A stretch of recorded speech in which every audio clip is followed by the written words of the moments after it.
प्रत्येक पक्षातल्या आमदारांना तुम्ही ओळखता, सगळे आमदार तुम्ही एकमेकांना ओळखत असता, अशा वेळेला हा जो एक प्रकारचा जी जी नाखुश जी जनता आहे, तिथले जे विद्यमान आमदार आहेत कुठल्याही पक्षाचे असोत, त्यांच्या कारभाराबाबत जनता असमाधानी आहे हे सार्वत्रिक जे दिसतंय, त्याबद्दल तुम्ही काय म्हणाल?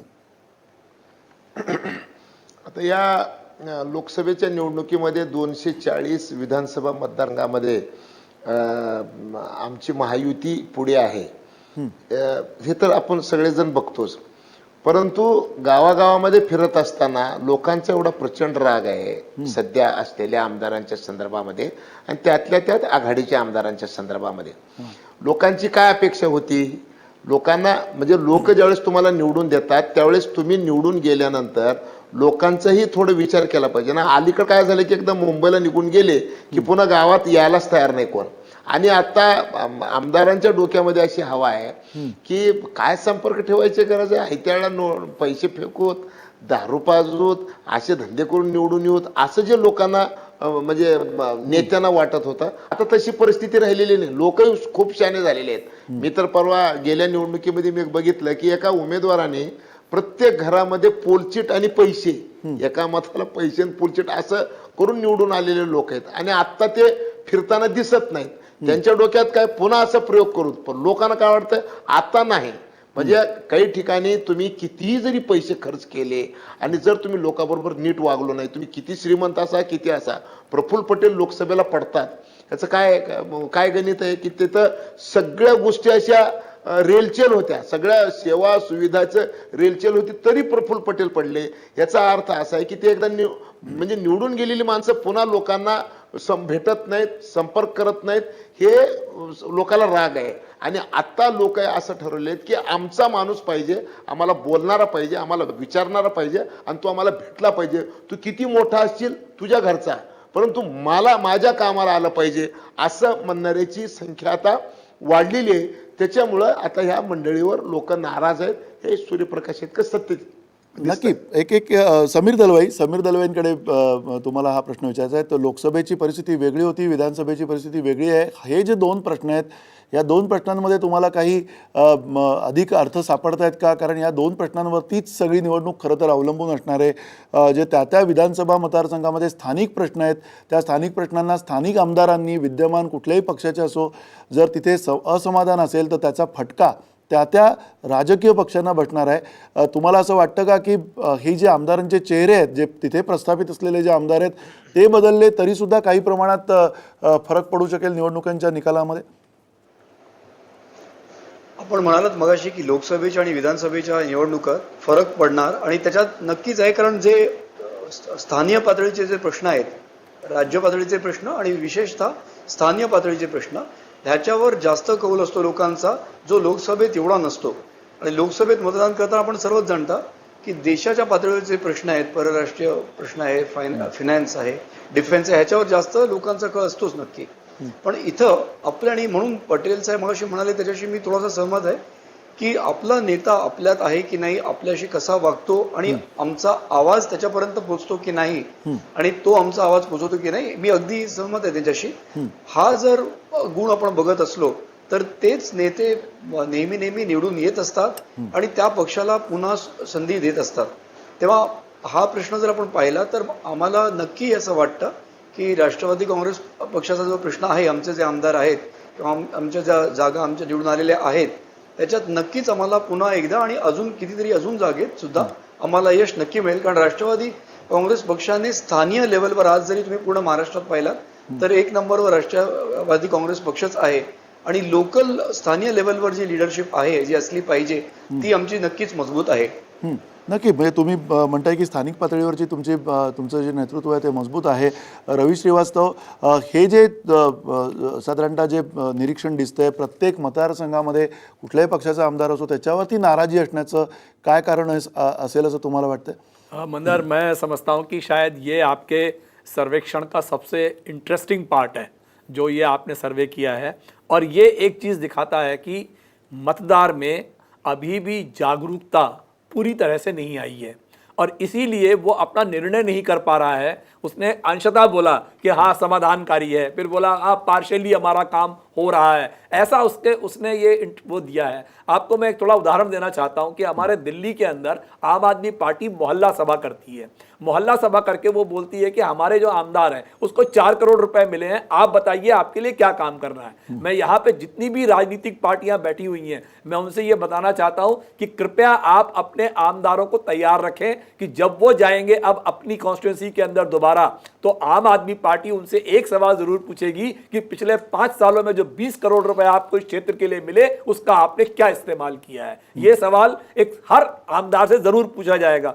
एक और चीज ये बताना चाहता हूं कि जो लोकसभा चुनाव होते हैं वो राष्ट्रीय मुद्दों पर होते हैं, जो विधानसभा चुनाव है वो स्थानीय मुद्दों पर होंगे। स्थानीय मुद्दे क्या हैं? जैसे हम मांग करते हैं कि टोल बंद होना चाहिए, एलबीटी खत्म होना चाहिए। इस तरह के जो राज्य के मुद्दे हैं उनके ऊपर ये चुनाव लड़े जाएंगे, ना कि राष्ट्रीय मुद्दों पर, क्योंकि राष्ट्रीय मुद्दे जो है वो तो जनरल है, महंगाई है, बेरोजगारी है, भ्रष्टाचार है, वो तो है ही है, मगर उसके अलावा जो स्थानीय मुद्दे ठीक आहे, तुम्ही जसं म्हणता की समस्या. स्थानिक जे मुद्दे आहेत ते महत्वाचे ठरणार आहेत. बेसिकली यांचा संबंध ठेवत नाही जनतेशी, हां. त्यांना ते लोकांना वाटतं की असले लोक नकोत.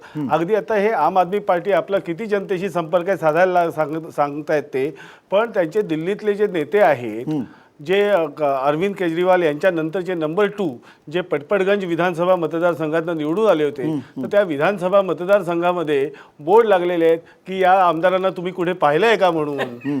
तर हे अशी स्थिती ही सगळीकडे असते. तर त्याच्यामुळे तुम्ही फार वेगळे नाही आहेत. मला एवढं नाही, मनीष सिसोदिया पंजाब के दौरे पे गए हुए हैं, वो कहीं गायब नहीं हुए हैं. एक मिनिट, तुमचा दोघांचा जो मुद्दा आहे त्याच्यामधला आणखीन एक शेवटचा प्रश्न आपण विचारलेला होता की या निवडणुकांवरती सर्वाधिक प्रभाव टाकणारा घटक कोणता असणार आहे, कुठला मुद्दा जो असेल तो सगळ्यात महत्त्वाचा असणार आहे. या निवडणुकीवरती प्रभाव टाकणारा मुद्दा कुठला असेल?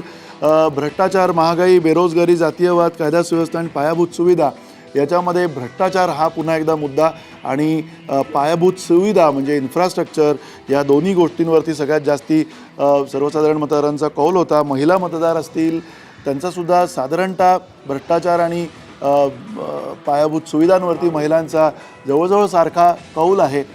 या व्यतिरिक्त जे तरुण मतदार आहेत त्या तरुण मतदारांचं जर का आपण कौल बघितला तर त्याच्यामध्ये 32% साधारणतः भ्रष्टाचार आणि 25% पायाभूत सुविधा अशा प्रकारचा त्यांचा भर दिसतोय. महागाई हा सुद्धा तरुण मतदारांसाठी एक खूप मोठा महत्त्वाचा मुद्दा समोर आलेला दिसतोय. या व्यतिरिक्त शहरी मतदारांचा कौल जर बघितला तर भ्रष्टाचार तर आहेच सगळ्यांना दिसतोय समोर, पण 24% पायाभूत सुविधा आणि 20% महागाई हा सुद्धा शहरी मतदारांच्या समोरचा प्रश्न आहे. निवडणुकीवर सर्वाधिक प्रभाव टाकणारा घटक कुठला? याच्यामध्ये ग्रामीण मतदार 37% भ्रष्टाचार, 27% पायाभूत सुविधा आणि 19% महागाई याच्यावरती त्यांचा भर दिसतोय. जे मुद्दे असणार आहेत येणाऱ्या काळामध्ये या सगळ्या सर्वेक्षणाच्या आधारावरती आपण एक म्हणू शकतो की जे कुठल्या मुद्द्यांवरती ही निवडणूक लढवली जाणार आहे. महाराष्ट्राची निवडणूक अत्यंत महत्त्वाची ठरणार आहे सगळ्याच पक्षांना, कारण ते कुठले मुद्दे निवडत आहेत. जसं आता रवी श्रीवास्तव म्हटले की इथे LBTचा मुद्दा असेल, इथे टोलचा मुद्दा असेल, हे सगळे मुद्दे सर्वाधिक महत्त्वाचे ठरणार आहेत. संजीव साबळे, तुम्हाला या स्थानिक मुद्द्यांच्या संदर्भामध्ये काही मांडायचं आहे का? कारण या मुद्द्यांवरती निवडणूक लढवली जाईल की जे केवळ भ्रष्टाचार हे मुद्दे आहेत त्याच्यावरती ती निवडणूक लढवली जाईल? त्यातले महत्त्वाचा मुद्दा भ्रष्टाचार आणि महागाई हा असेल. आता त्यात दोन गोष्टी आहेत की भ्रष्टाचाराबद्दल आता कितीही बोललं राज्य सरकारबद्दल इकडच्या तर खूप बोलून झालेलं आहे आणि लोकांचा असा एक ठाम विश्वास झालेला आहे. खरं खोटं या सगळ्या गोष्टी बाजूला ठेवल्या तरी काहीतरी इथे सिंचनाचा घोटाळा झालेला होता, चितळे समितीच्या अहवालात काहीतरी गडबड केली गेली, असे अनेक प्रकारचे मंत्री आहेत ज्यांच्यावरती काही ना काही आरोप आहेत. त्यामुळे अनेक मंत्र्यांवर हे आरोप असल्यामुळे लोकांच्या मनामध्ये ह्या सर्व मंडळींबद्दल राग आहे. हे आपल्याला विसरून चालणार नाही. हा एक भाग आहे. तर लोकांना हा भ्रष्टाचारामुळे अनेक त्याचे तोटे होतात. भ्रष्टाचारामुळे चांगल्या पायाभूत सुविधा मिळत नाहीत, त्यातले पैसे जास्त मंत्री किंवा अधिकाऱ्यांच्या आपल्याकडे वेळ कमी आहे. आणि फक्त एकच मुद्दा सांगतो, महागाईचा जो मुद्दा आहे, महागाईच्या मुद्द्याबाबत कस लागणार आहे तो मोदी सरकारचाही लागणार आहे जसा राज्य सरकारचा लागणार आहे तसा. कारण आता रेल्वेची दरवाढ आजच झालेली आहे, बजेट येणार आहे, नंतर परत रेल्वे बजेट येणार आहे. शिवाय इराकच्या प्रॉब्लेममुळे तिथे क्रूड ऑइलचे भाव वाढलेले आहेत. नंतर त्यामुळे इतर भाज्यांचे भाव वाढतील, माल वाहतूक वाढेल, कांदे बटाट्याचे नक्की भाव म्हणजे आता हा वाढेल. हा पण प्रश्न हा आवाजून सगळा समोर प्रश्न आहे. हा अधिक त्यामुळे बिकट होत मोदींच्या जाणार आहे. प्रभावाच्या संदर्भातला सुद्धा मुद्दा त्याच्यावरती समोर येईल, याच्यात काही शंका नाहीये. सुमित खांबेकर आपल्या सोबत आहेत. सुमित खांबेकर, थोडक्यात 30 सेकंदात तुम्ही काय सांगू शकाल? आपल्याकडे वेळ कमी आहे. या सगळ्या सर्वेक्षणाच्या आधारावरती तुम्हाला आत्ता जरी 1% मनसेला त्याच्यात कौल दिसतोय, काही जनाधार वाढण्याची शक्यता तुम्हाला येणाऱ्या काळात दिसते का? नाही, 100% जनाधार वाढणार आहे.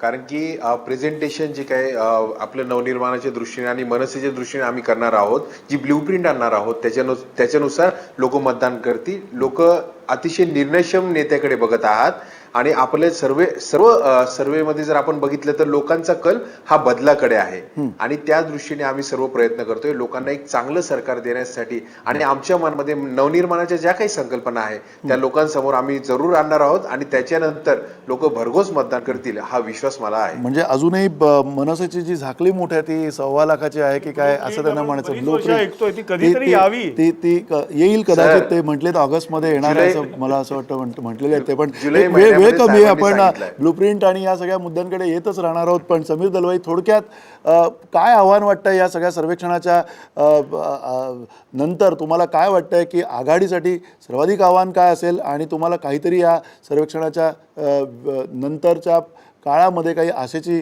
किरणं दिसत आहेत का? नाही, मला एवढंच सांगायचं आहे की मतदान करताना मतदार राजा जो आहे तो विकासाकडे आणि स्थैर्याकडे, स्टॅबिलिटीकडे लक्ष देऊन मतदान करेल. मला एकच मुद्दा म्हणायचा आहे, जे तुम्ही मुद्दे दाखवलेत, जे जनतेच्या समोर आहेत, दीज आर एंडेमिक इश्यूज. आणि हे जे प्रश्न आहेत हे कुठल्याही राज्यात इलेक्शन निवडणुकांच्या तोंडावर म्हणा किंवा कधी निवडणुकांच्या तोंडावर नसताना सुद्धा घ्या, हे प्रश्न हे मूलभूत प्रश्न आहेत. पण ह्याचा अर्थ मतदान करत असताना कुठला पक्ष आम्हाला ह्या सर्व प्रश्नांच्याहून पुढे जाऊन आम्हाला विकासाकडे आणि एक स्टेबल गव्हर्नमेंट आम्हाला देऊ शकेल, हा ह्याच्यात परिवर्तन होऊन तो त्या विचाराने मतदान करेल. नक्की. आणि म्हणूनच पाशा गेले पटेल, पाशा पटेल, थोडक्यात सांगा, अत्यंत कमी वेळ आहे, काय तुम्हाला वाटतं या सर्वेक्षणाच्या आधारावरती की तुम्ही जिंकलात हे तुम्ही आता गृहीत धरलेलं आहे? 67% लोकांनी पश्चिम महाराष्ट्रामध्ये बदल मागितलेला आहे. याचा अर्थ ही पूर्ण निवडणूक ही पश्चिम महाराष्ट्रामध्ये प्रभाव कोणाचा आहे तुम्हाला माहिती आहे. आणि त्याच म्हणजे काँग्रेस राष्ट्रवादी काँग्रेसच्या गडामध्ये 67% लोकांनी जर बदल हवा असं जर म्हणलं असेल तर तुम्हाला नक्की खात्रीपूर्वक सांगतो की लोकांच्या मनामध्ये काय ठरलेलं आहे. आणि ह्यांनी काही जरी बोलले तर आता 2 महिन्यामध्ये कुठलाही बदल होणार नाही. गेल्या 15 वर्षातलं भ्रष्टाचार, पाणी, ठीक आहे, ठीक आहे. तुमचा मुद्दा कळलेला आहे. आशाजी, आपल्याकडे वेळ नाहीये. मी एक मिनिट आपण चर्चा इथे थांबवणार आहोत. त्याचं कारण आपल्याकडे वेळ नाहीये. पण अर्थात सकाळ माध्यम समूहाने हा जो सर्वे केलेला आहे, हे जे सर्वेक्षण केलेलं आहे ते तुम्ही ई-सकाळवरती उद्या दैनिक सकाळमध्ये आणि ॲग्रोवनमध्ये सगळीकडे तुम्ही हे सर्वेक्षण बघू शकणार आहात. आणि या सर्वेक्षणाचे अर्थ येणाऱ्या काळामध्ये तुम्हाला काढावे लागतील सगळ्यांना. कारण या सर्वेक्षणामध्ये जे खरं जनमत आहे, महाराष्ट्राची जी मानसिकता आहे, राजकीय मानसिकता आत्ताची, ती सगळी त्याच्यामध्ये प्रतिबिंबित झालेली आहे. आपण ही चर्चा इथेच थांबवतोय. धन्यवाद. नमस्कार.